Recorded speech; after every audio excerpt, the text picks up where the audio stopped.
I'd imagine you have two questions right now. Number one, hey man, didn't you do that in reverse order? Aren't you supposed to show us a weight loss journey? Aren't you supposed to go from being overweight to being thin? And then also, you're probably asking yourself, there's no way that that handsome young man is over 50 pounds overweight. And my response to that is, you'd be surprised at what a well-placed hoodie can do for you. All right, guys, if you don't know, my name is Stephen Heider, and this is my health journey from basically the origins of me going underweight to being overweight to being back in shape to being out of shape in my current state again. So with that said, let me get to it. This all really starts on July 13th, 2007. I know that date because it's the date that I left the United States military. It also happened to be Friday the 13th. So that one kind of sticks out to me. That's when I really made my transition. That's when my journey really changed from being a member of the military to being a student. So not only did my tasks, my roles, my daily in and outs to life change, my identity kind of changed a little bit too. Fitness, I kind of put my health and things like that on the side, things that were very important to me when I was an athlete, when I played athletics, and when I was in the military, and I focused a little bit more on being a much more studious this time around for school. So my identity honestly had shifted, guys. I was not that same guy anymore. But with that came the shifts in dietary habits, and then just basically how I became kind of a bit of a couch potato and really sedentary in life because all my focus was on schoolwork, and I made no time at all for health.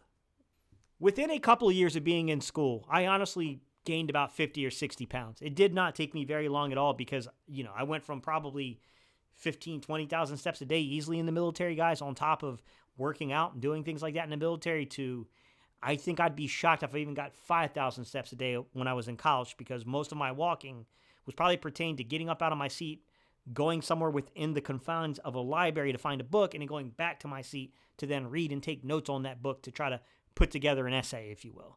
So things had shifted drastically for me during this time frame as I got out of the military.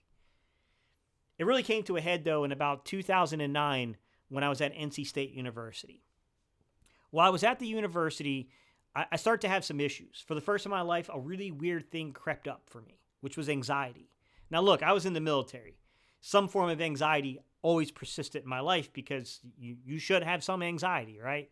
But this was the first time in my life that anxiety ever really started to have physical, impacts on my well-being. I started losing consciousness. And the way the story really begins, guys, is I got up in the middle of the night and I went into the bathroom and I started using the bathroom and I got tunnel vision. And then the next thing I knew, I was kind of like in the bathroom, like on the ground. The dog was like whimpering and whining over me. And then I was like, okay, what just happened? In my mind, I thought that what probably occurred is that I was so tired after I used the bathroom, I just lay down. Now, when I got into the room, my wife did ask me, she said, hey, did you pass out? Like, did you faint in there? And I said, no. But then I kind of felt the back of my head and there was like a little bit of a knot there. And I was like, I think I did actually pass out. So I made an appointment at the university to get checked up on after that. Now, my original fear, honestly, was I think my blood pressure dropped as I was using the bathroom and I lost consciousness. Like, that can't be good, right? Well, after talking to me, hearing out what I said, they put an EKG on me. Sorry, guys.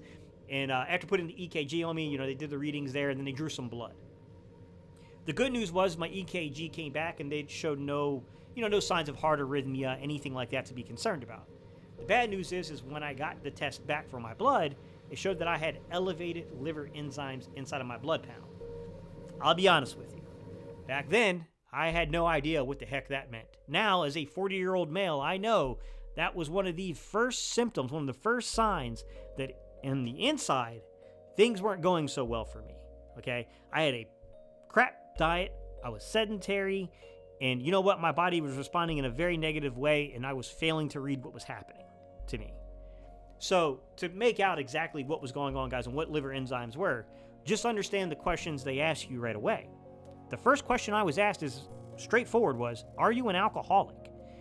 And I said, look, I was very honest with the doctor. I said, ma'am, I'm a military veteran, okay? I served in the United States Navy. Drinking is a part of our culture. With that said, I would like to say, I don't drink daily. I am not a daily drinker. I don't drink that often, to be quite honest, but I do enjoy a drink here and there. So I don't think that this is alcohol, related. She said, okay, well, tell me about your diet. What do you eat? Well, I had to come clean. I had to tell her a little bit. Well, I eat around, Charlie's cheesesteaks. I eat, the Mediterranean place right down here off of Hillsborough Street. I eat at the Chinese place. There's a nice little Mexican restaurant right here I like to get some tacos from. What kind of drinks do you drink? I like Pepsi. I like Coke. She's like, full sugar? Yeah. She gives me the obvious advice that most of you are probably already thinking of, which is, hey man, maybe don't eat so much out. Don't eat so many, processed foods, and then maybe cut back on the sodas a little bit. I didn't really tell her about the Hungry Men and the frozen pizzas and the Hot Pockets and all that other stuff I was buying from the grocery store because, once again, guys, I was a college student. My income was drastically reduced, and to be quite honest, it wasn't just the monetary side of things.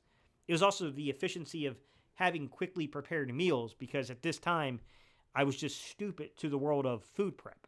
I didn't, look, the military set me up, guys. They did all the prepping for me prior to this. So I just didn't have that experience there. But this was a really big step on my health journey. This was something that should have registered, red flags should have gone off for me. Like alarm bells should have gone off for me. Like I should have been aware that something was not right with my approach to life. It didn't.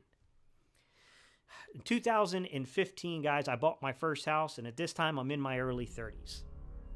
Upon buying my house, my wife was at this time in a program for archaeology, and she had to leave right after we bought the house. She actually had to go to Peru, Lima, Peru to be exact, I believe, and she actually had to start on an excavation there. She was on an archaeological, thing down there in Peru.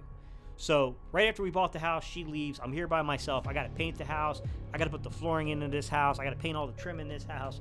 I got to put the new fixtures and all that kind of stuff up inside the house. I'm here by myself. So take a wild guess. You think I was cooking my own meals again, guys? No, I was ordering out. Well, I was here for about a month into this process, right, of being here by myself. I started having this weird sensation that would wake me up in the middle of the night. I would get this pain that would start in my back. And it would feel like I was being stabbed. And it would freaking rotate to my front, to my stomach area. And I would just be winced over in pain. I mean, it hurt bad.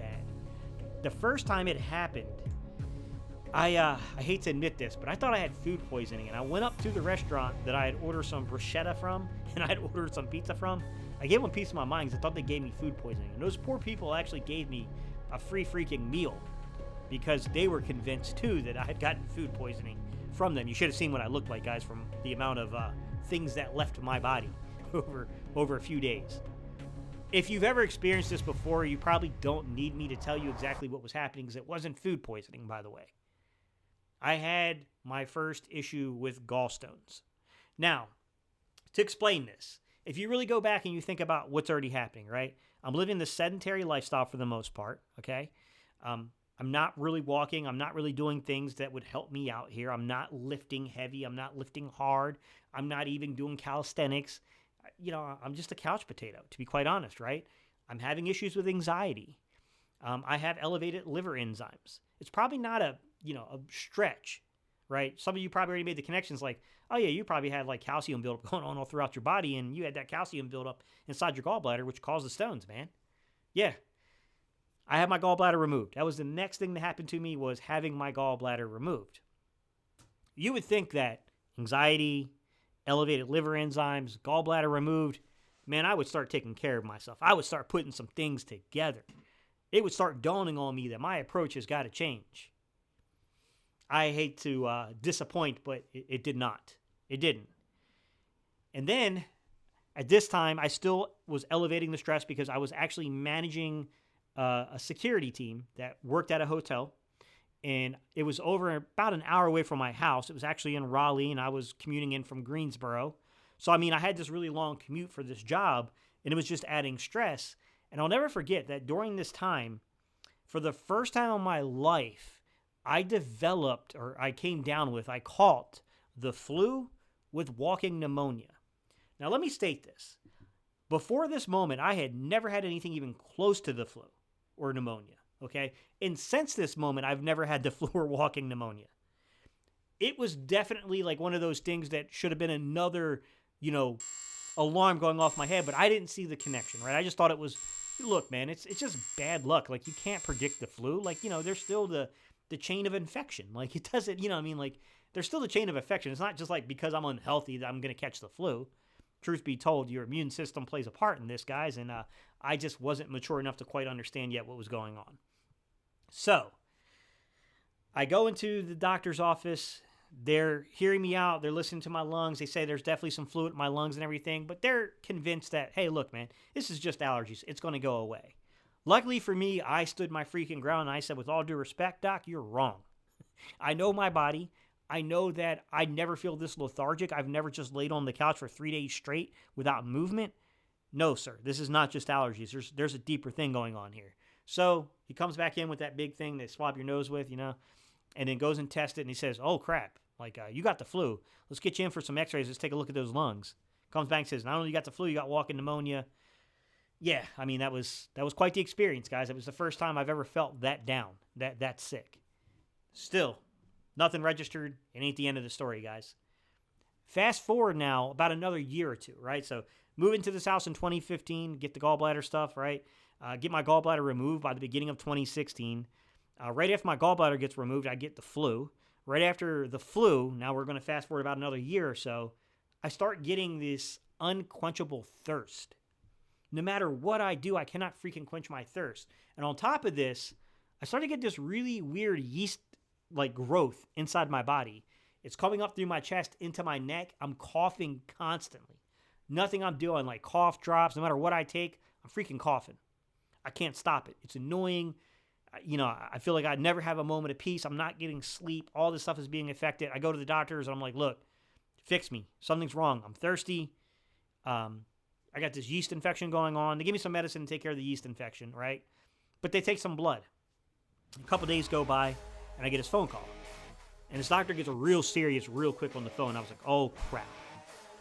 And he tells me what all you guys probably already know by this point, which I'm pretty sure if you've ever had this diagnosis before, you know exactly what they're going to tell you. Telling me you're type 2 diabetic. I didn't have pre-diabetes. I was straight up diabetic. My A1C reading was a 9.6. Now, I don't know if doctors had previously missed this and didn't tell me that I was pre-diabetic. I don't know if they just didn't check it. I don't know why you wouldn't, because I was a little hefty at that time. To be quite honest, it wasn't like I was a fit Navy guy anymore. Like, I was a little heftier. I had some fluff on my body, if you will, guys. But no one told me this until that exact moment that, hey, look, man, you're a straight diabetic. And it got hairy. I'm not going to lie, guys. I was quite upset, man. I did not realize the weight of the moment at first, but it definitely dawned on me. And the ironic thing was, as I took this phone call from the doctor, I had literally just got back from CVS, and I actually had a cherry Pepsi in my hand. Not the diet kind, by the way, the full sugar kind. And my wife took that out of my hand immediately and dumped it down the drain. So, I mean, just laying this out, guys. Anxiety, elevated liver enzymes, gallbladder, the flu with walking pneumonia, to diabetes diagnosis. This is where I finally started getting really serious, because I got really scared about some of the side effects of diabetes. Like, this is the first time I really felt the cold wind of death on me. Like, I got serious, guys. Like, I got scared, straight scared. And what ended up happening was I got involved with the ketogenic diet. And I'm not here to evangelize any kind of diet, guys. It's not the point of this video, okay? The only thing, in my opinion, that... I shouldn't even say my opinion, guys. In my situation, any diet that would have put me in a caloric deficit and caused me to get off my tail and move a little bit to put some, force glucose into the cells was probably going to be pretty effective for me, just given the situation, right? However, at the time, I used a ketogenic diet to do that because I felt like I probably needed a little bit of an absence from the carbohydrates. I needed a little bit of absence from those sugars. My wife almost had to tie me to the freaking couch to keep me out of going in and rating anything that had sugar in it, because it took some time, guys, to get over that, to be quite honest. But worked like a charm, guys. I mean, my A1C went way down into the normal range. I was down below 5.3, so it worked like a charm. And for testing purposes, there's an argument to be made here that whether or not, if you get your A1C and your blood sugar back under control, are you still truly a diabetic anymore, or does it stay with you for the rest of your life? Tough to say. With that said, I maintained this ketogenic diet for a few years because I was, at this time, guys, I'm coaching football, I'm coaching baseball, I'm teaching 8th grade social studies. And, I'm doing well for myself, right? I lost a lot of weight and everything. But there was one nagging thing that kept hanging over my head at this point in time when I was on the ketogenic diet. Try as I may, no matter how hard I was trying to work out, no matter what I was trying to do, I got skinny fat. I can't explain it to you. I don't know why it caused it. I'm not saying that the ketogenic diet was the cause of this. I'm basically saying that whatever I was doing it the wrong way. Like I did great in terms of controlling my A1C and all that stuff, but I don't think I was eating enough protein. I don't think I was working out hard enough to facilitate enough muscle growth, right? I think I may have underrated the effects that diabetes has on muscle deterioration and then also bone density and what it does to that. Like, I think I just did not give the proper respect that disease deserves to what it does to your body like that. Because I'm going to tell you right now, guys, I got straight skinny fat. But that's not why I got off the diet. Truth be told, I got off the diet because I left the profession of teaching and I left coaching. And I started making these videos. I have a separate channel where I break down sports stuff. I have a sports channel. And I was growing an audience there, and I kind of transitioned, right? But in the beginning, when I was growing that audience on YouTube, I took a very significant hit in my income. So to be quite honest about the ketogenic diet, guys, it's expensive. It costs a lot of money to be on the ketogenic diet. And I had to switch. But I had no really well-sounded and reasoned exit strategy for the diet. And then it kind of compounded because then 2020 happened. Constraints on the supply of food happened, which caused, the cost of food to kind of go upwards. Like, it was just the perfect storm for me, guys. And it took me a little while to kind of figure out what I was going to do next. To be straightforward, what ended up happening was, guys, is over a 12-month period is what the photos depict and show you. Within 12 months, I kind of went from being about 150 pounds to being over 200 pounds. And what happened there was basically I could not get my calories right. I could not get my, I didn't know enough to at this time yet to kind of get my steps right, to really focus on, like, I kept thinking to myself, like, I need to get off my butt and run. When really all I need to do is get off my butt and walk. Do some push-ups, do some pull-ups. I needed to, to do things like that, but I couldn't get my mind around doing it. And within a year's time, guys, I kind of ballooned up, which brings me to my next health journey concern that happened, which is, ironically, for my other channel, my sports channel, I had a sponsor that basically worked with, testing you for whatever you want to get tested for, guys. I mean, you can get tested for, male hormones. You can get tested for venereal things. If you catch my drift here, guys, it's widespread testing. It's a testing thing that you can do at home. Send it off to a kid and get tested. I did that. I was checking some of my hormones, guys, and it came back that I had low testosterone. So let's recap this. Within a 15-year span, because it's a really long period of time, really, from the start of this. So we'll say within 15 years, and it's honestly about 12 years, 10 to 12 years. I went from, I basically what ended up happening was I had anxiety, to elevated liver enzymes in my blood panel, to basically getting my gallbladder removed, to getting the flu and walking pneumonia for the first time in my life, to getting a diabetes diagnosis, to now I have low testosterone. And guys, when I say it was low, I was reading under 230 milliliters or whatever, the moles or whatever it is, inside that reading, guys. I think it was like 223 to be exact, was my reading. Yeah, I mean, that was incredibly low. Still a scary thing. It's still something I'm currently working on. I'm trying to facilitate weight loss and try to add a little bit of muscle back to my body and then go get retested, because I'm still making that decision right now to this day of whether or not I actually want to go ahead and get some testosterone injected. Guys, I have to make that decision if I'm going to get the patch, if I'm going to get injectables, or can I just reverse this through diet, exercise on its own? Because I want to eliminate all the other things first before I just basically sum it up to just age. It happens to everybody with time. I'm older. I'm just not producing testosterone at the same level as a young man anymore. I want to see if I can't get it back into the normal range just by losing some weight, guys, and doing that. Which brings me to the point of this video, and why I'm bringing this to you today, guys, is because while this channel will not be solely dedicated to health and fitness, a large part of my life deals with this topic. So, in the future, we are going to have videos on this channel that talks about my time in the military for you. I'll probably talk about my time coaching the youth and teaching the youth of America, because I have some interesting stories there. They're kind of funny. I'll probably talk about my diagnosis with anxiety. I'll probably talk about my experience with that and the medications that tried to give me. I'll probably talk about the elevated liver enzymes in my diet and what I was eating at that time. Give you a little bit more insight to that. I'll probably make separate videos that talk about, getting the flu and walking pneumonia for the first time and my experience and like get into some of the nitty gritty details about that story, right? Diabetes and the ketogenic diet, diabetes and just in general, like what I did to kind of combat that. And then I'll probably make videos that talk about my kind of experience with low testosterone and trying to fight that. So, the first thing that is up on the horizon, guys, I'm telling you right now, I've already started this, which is my 10,000 steps per day. I've been doing that for the entirety of the month of January. I'm working on a video that will come out in February. Obviously, it needs to be 30 days long, and I need to edit everything down and make it condensed. But that's going to be something that's coming on this channel as well, guys. So, if you think that this is something that you enjoy, I am now looking to build my community, guys. I am looking to find my spot here on this channel within the YouTube's larger platform with my core audience base. If this sounds like something you'd be interested in, guys, I would love to have you join the community. I just need you to subscribe to do that. And also, if you want to get a little bit more feel, if you see some of the other type of videos that I will probably make on this channel, hey, look, guys, I'm not going to lie to you.